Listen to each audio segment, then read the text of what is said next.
The Forgotten Baby. The galaxy was silent when the colony ship drifted through the endless dark. It carried hundreds of human families, dreaming of a new life among the stars. But dreams often end in fire. Without warning, shadows moved across. The void, an enemy fleet ancient and merciless, struck with no mercy. Laser fire cut the ship apart, tearing metal like paper. Screams filled the air, and one by one, the humans were silenced. In the middle of the destruction, there was a single sound that broke through the chaos. Not the roar of explosions, not the crack of collapsing steel, but a small, fragile cry, the cry of a newborn child.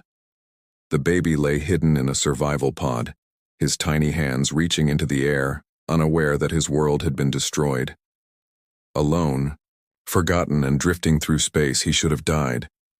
But fate had other plans. The pod drifted for days, then weeks, lost among broken wreckage and cold stars. Most ships would have passed without notice, blind to the small life within. But then, shadows appeared again. Not of raiders, but of something far older, far more powerful, the dragons. They were not beasts of legend as humans once imagined, but mighty spacefaring creatures each the size of a warship, their scales harder than steel, their fire burning brighter than suns. For thousands of years they ruled their own corner of the galaxy, feared and respected.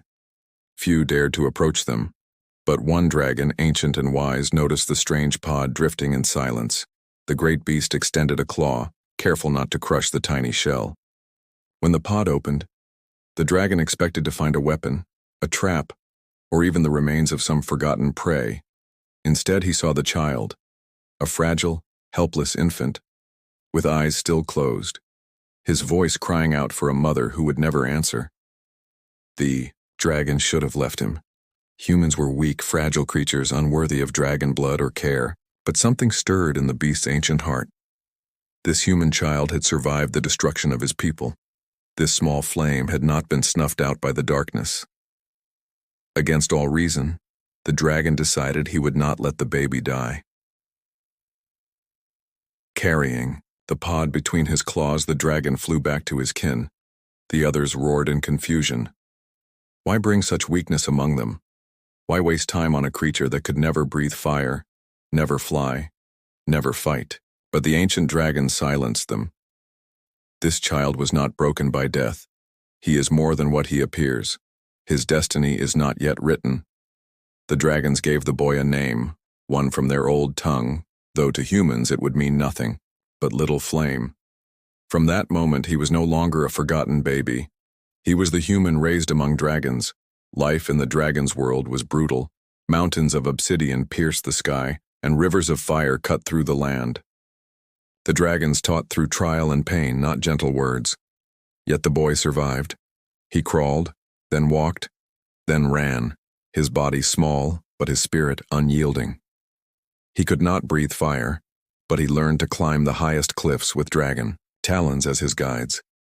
He could not fly, but he rode upon great wings, feeling the storm winds tear across his face.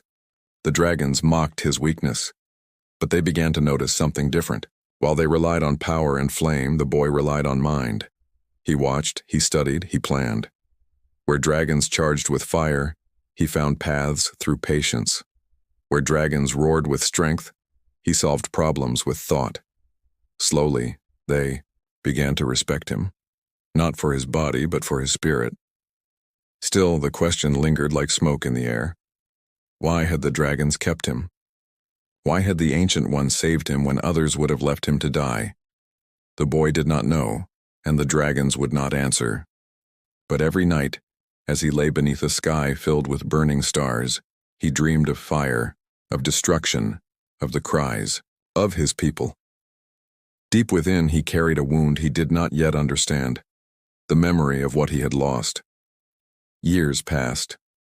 The boy became strong, not in muscle, but in courage. He stood before dragons 10 times his size without fear. He climbed mountains of ash with bloodied hands and broken skin. He endured trials meant to break even the strongest. And still he rose, again and again, like flame reborn from ashes. But the galaxy does not forget. Beyond the dragon worlds, war spread like a plague.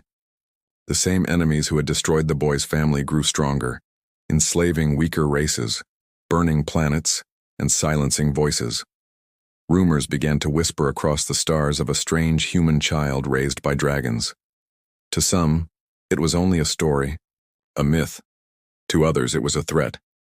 And in the shadows, unseen eyes turned toward the dragon world. If this human child truly lived, then he was a danger. For weakness raised in fire does not remain weak forever. The dragons did not yet tell him, but they knew what destiny whispered. One day the forgotten baby would rise, and the galaxy would tremble. Raised by fire and wings, the boy was no longer a helpless infant. Time moved quickly beneath the shadow of dragons, and every year in their world was a trial of survival. Their mountains were sharp as blades, their skies alive with storms, their rivers flowing with molten fire. To live among dragons was to fight every day against death itself. Yet the human child did not break. He grew. The dragons called him Little Flame, but there was nothing little in the courage of his heart. His body was small, fragile compared to the giants around him, but his mind burned brighter than any fire. He learned their language, first in whispers, then in roars. He learned to read the flow of air, to know when a storm was coming. He studied the dragons as they battled one another in the sky, memorizing the patterns of their wings and fire. But he was human, and his weakness was always clear. He could not breathe fire. He could not fly. His fists, compared to a dragon's claws, were nothing. Many mocked him. "You will never be one of us," they said.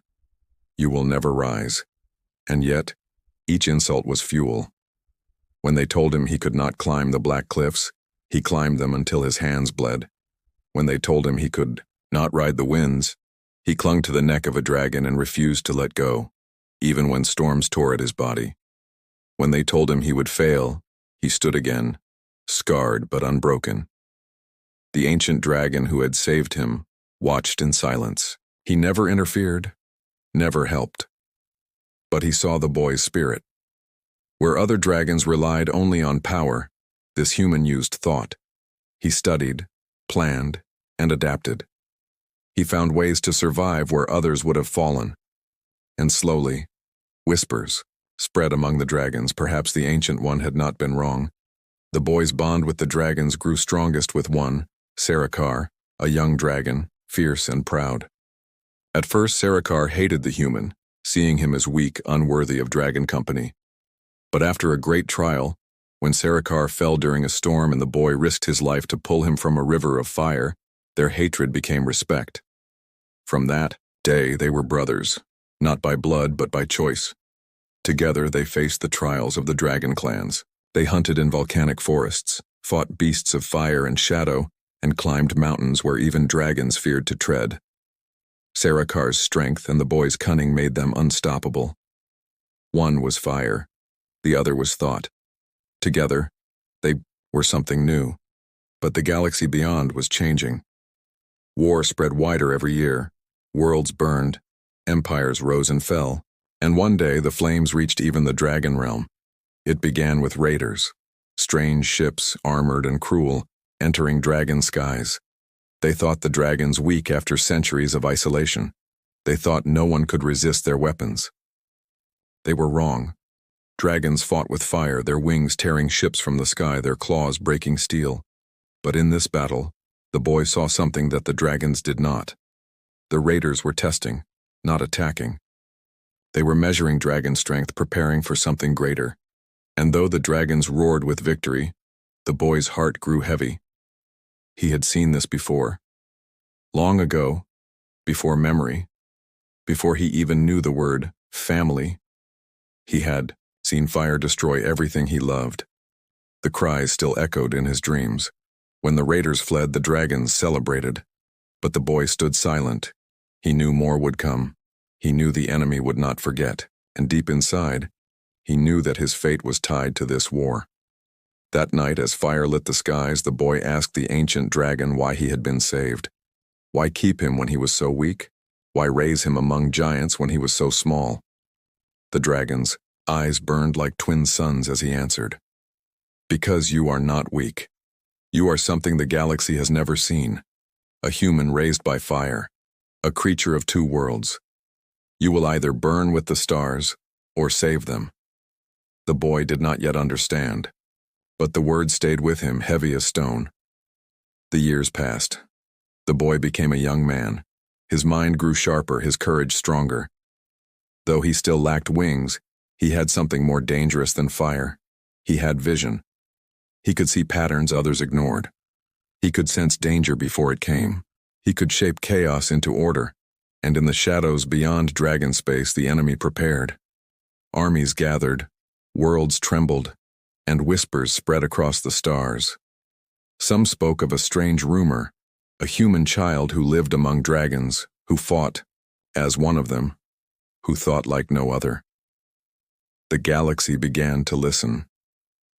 Some with hope, others with fear. But the boy did not yet know the weight of these whispers.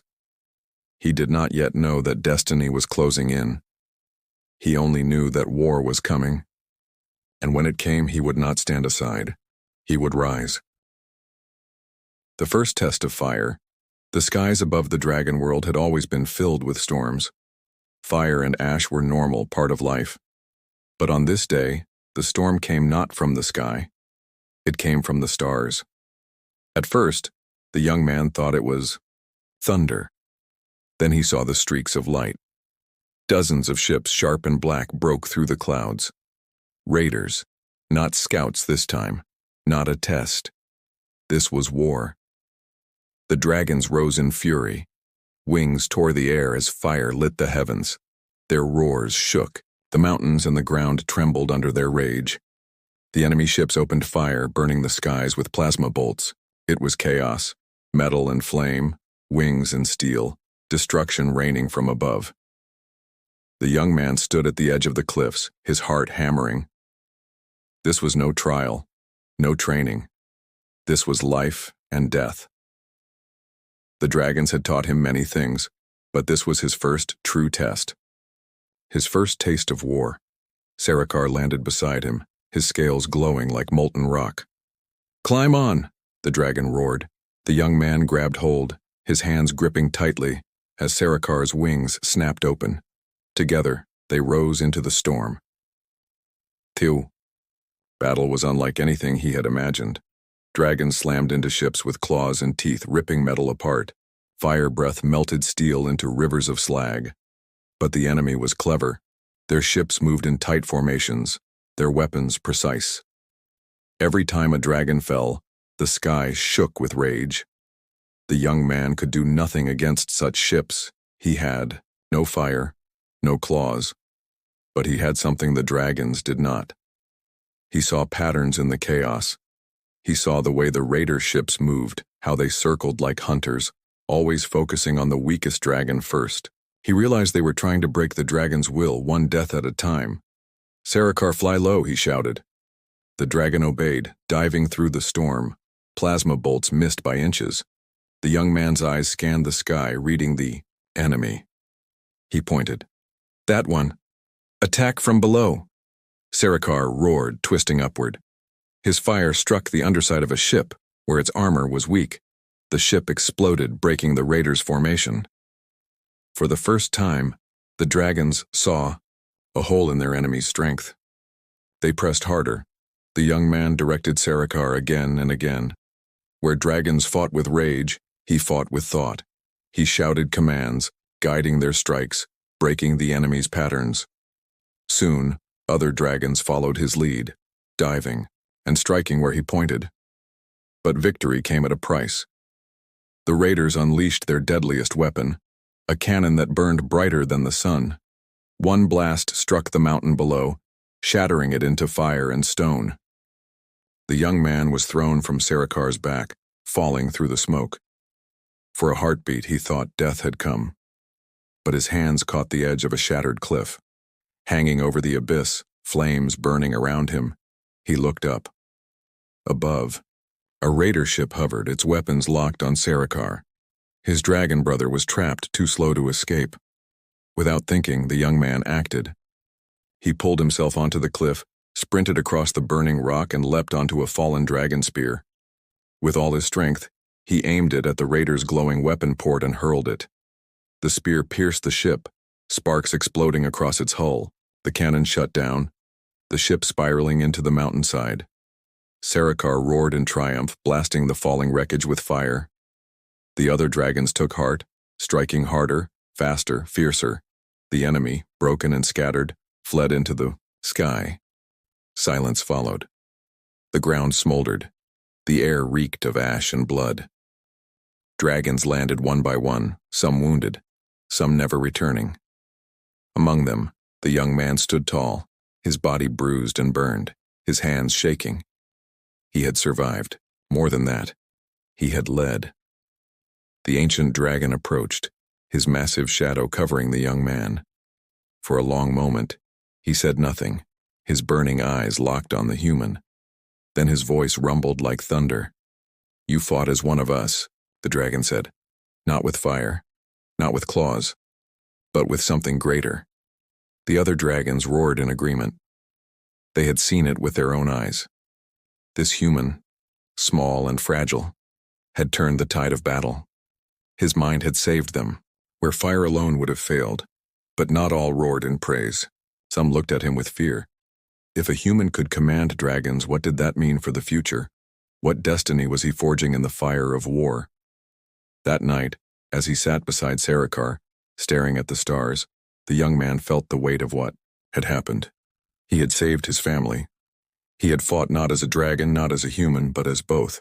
And deep inside, he knew this was only the beginning. For beyond those stars, the raiders were not finished. They would return, stronger, with greater armies. And when they did, the galaxy would remember the human raised by dragons. But would they remember him as a savior, or as a threat? The rising storm. The battle had ended, but its echoes spread far beyond the dragon world. The raiders who escaped carried more than scars. They carried stories. Across the void, whispers began. A human, child living among dragons. A human who fought like them, thought like them, and even commanded them. Some called it a myth, others believed, and those who believed began to fear. The young man felt the change before he saw it.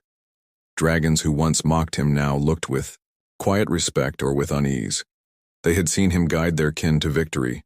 They had seen him act without fear. Yet in their eyes he also saw a question. Was he still human, or had he become something else? Sarikar remained loyal, his bond unshaken. "You are my brother," he said simply. "Human or dragon, it does not matter." But the young man was not so certain. He carried the blood of humans, but no memory of them. He lived among dragons, but he would never breathe fire or fly. Who was he? What world was truly his? The ancient dragon watched silently, his gaze heavy with secrets. He spoke little, but when he did, his words cut deep. "A storm is coming," he warned, "and you, little flame, are at its center." The storm came sooner than expected. Alien fleets larger and stronger than the raiders began to move through the galaxy. They were not thieves or hunters. They were conquerors. They enslaved weaker races, burned those who resisted, and bent the stars to their will. Their goal was not survival. It was dominion. The young man studied them. He learned their patterns, their strategy, and slowly the truth surfaced. These were the same forces that had destroyed his birth colony long ago. The same fire that had left him crying in a pod, forgotten in space. The memory struck him like a blade. He was not just an orphan by chance. He was a survivor of their war. His people had been among the first to fall, and now, the same enemy prepared to consume the entire galaxy. The realization filled him with rage, but also fear. He had trained, fought and survived among dragons, yet he was still only one man. How could he face such an empire? The answer came in a way he did not expect. Other races, oppressed and desperate, began to send secret messengers. They sought the dragons, begging for aid. But more than that, they asked for him. The story of the human raised by dragons had reached their ears, and to them he was not a threat. He was hope. The dragons argued fiercely. Some believed it was not their fight. Others warned that joining the war would bring ruin upon them. But the young man stood before them, his voice steady though his heart burned. "If we stay silent, the enemy will come to us," he said. "If we ignore their cries, one day it will be our own." The council of dragons roared in anger and doubt.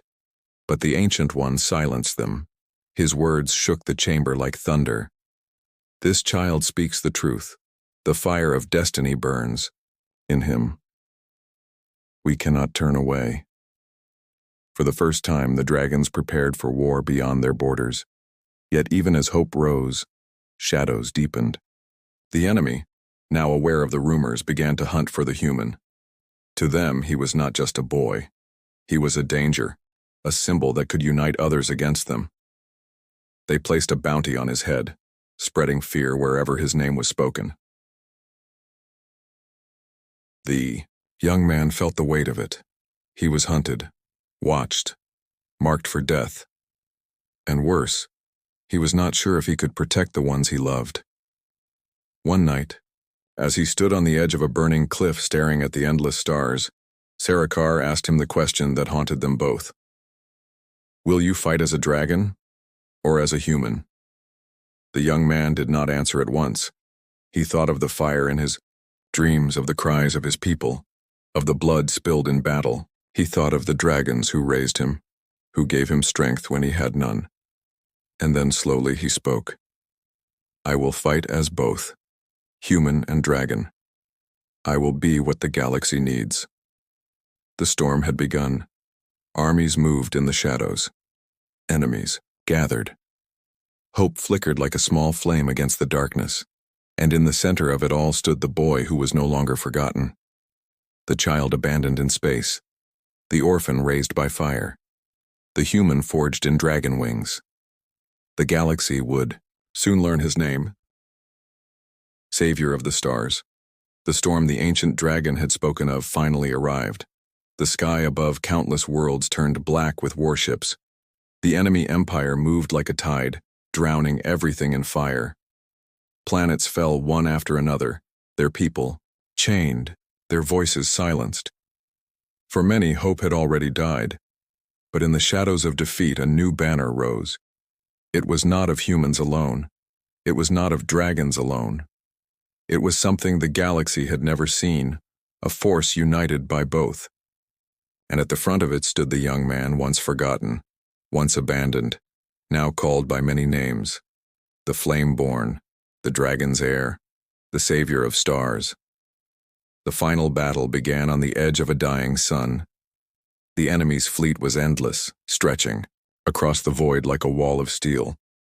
Their weapons burned brighter than the sun itself. Against them came the dragons, their wings glowing with fire, their roars shaking space. Alongside them flew human ships, rebuilt and reforged, guided by the young man's mind. At first, the battle was chaos. Dragons clashed with ships, fire against steel. Human vessels darted through the lines, striking where the enemy was weak. But the enemy was vast. Too many, too strong. For every victory, 10 more ships came. It seemed impossible. Then the young man acted. From the command deck of the lead human ship, he spoke words both dragons and humans could understand. "Do not fight as separate flames. Fight as one fire." Sarikar led the charge, his wings breaking the enemy's formation. Dragons unleashed, fire while human ships struck with precision. Where one fell, another rose. Where one shield failed, another covered. It was no longer two armies fighting side by side. It was one army, born from two worlds. The enemy, unprepared for such unity, began to falter. Their formations broke, their lines bent. Yet their leader, a warlord who had crushed dozens of races, unleashed his greatest weapon, a dreadnought the size of a moon, armed with cannons that could shatter planets. Its shadow covered everything, a symbol of unstoppable power. Fear rippled through the fleet. Even the dragons hesitated, but the young man did not. His eyes burned with the fire of destiny. He knew this was the moment. This was why he had been saved. He mounted Sarikar one final time, soaring into the void. Around him, dragons followed. Human ships gathered in formation. Together they struck at the dreadnought. Fire, steel, and courage clashed against its armor. Still, the giant ship endured, tearing through their ranks with devastating blasts. The young man saw the truth. The dreadnought's core was hidden deep, shielded by layers of armor. No single dragon, no single ship could pierce it. But together they could. He shouted across the comms, his voice carrying through fire and static. Dragons, shield the humans. Humans, guide the fire. Aim for the core. Dragons flew in formation, their bodies taking hits to protect the smaller ships. Human vessels fired in perfect rhythm, guiding the flames into a single point, and the young man and Sarikar dove straight into the storm, fire and plasma burning all around them. At the heart of the dreadnought, the shields finally cracked.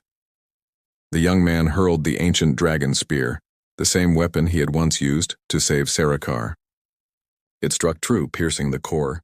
Light exploded brighter than the sun, a wave of fire that consumed the enemy's greatest weapon. Silence followed. The dreadnought was gone. The enemy fleet, broken and leaderless, fled into the dark. For the first time, the galaxy was free. As the smoke cleared, dragons roared in triumph, their voices shaking the stars. Humans cheered, their ships glowing with the fire of victory. But all eyes turned to the young man, still astride Sarikar, his body scarred, his eyes burning with both human grief and dragon fire. He had begun life as a forgotten baby, drifting alone in the void. Now he stood as the savior of stars. Yet, he did not claim glory. He did not call himself king or master. Instead, he spoke simply, his voice carrying through the fleets. This victory is not mine, it is ours. Human and dragon, weak and strong. Together we are more than what the enemy fears. We are what they cannot destroy. The galaxy listened. For the first time in ages, hope spread faster than fear. Races that had bowed in silence began to rise. Worlds once enslaved began to believe. The legend of the dragon-raised human was no longer a whisper. It was a fire that lit the stars. Later, when the celebrations ended, the young man stood on the cliffs of the dragon world once more. The war was not truly over. Darkness would return someday. But for now the stars were safe. Sarikar landed beside him, folding his wings. You were once little flame, he said. Now you are fire itself. The young man looked to the endless night sky. He did not know what destiny would bring next. But he knew one truth, that even the smallest flame, if protected and fed, could burn bright enough to save a galaxy. And so the story ended as it began, with a child, once abandoned, now remembered forever. The human raised by dragons, the savior of the stars.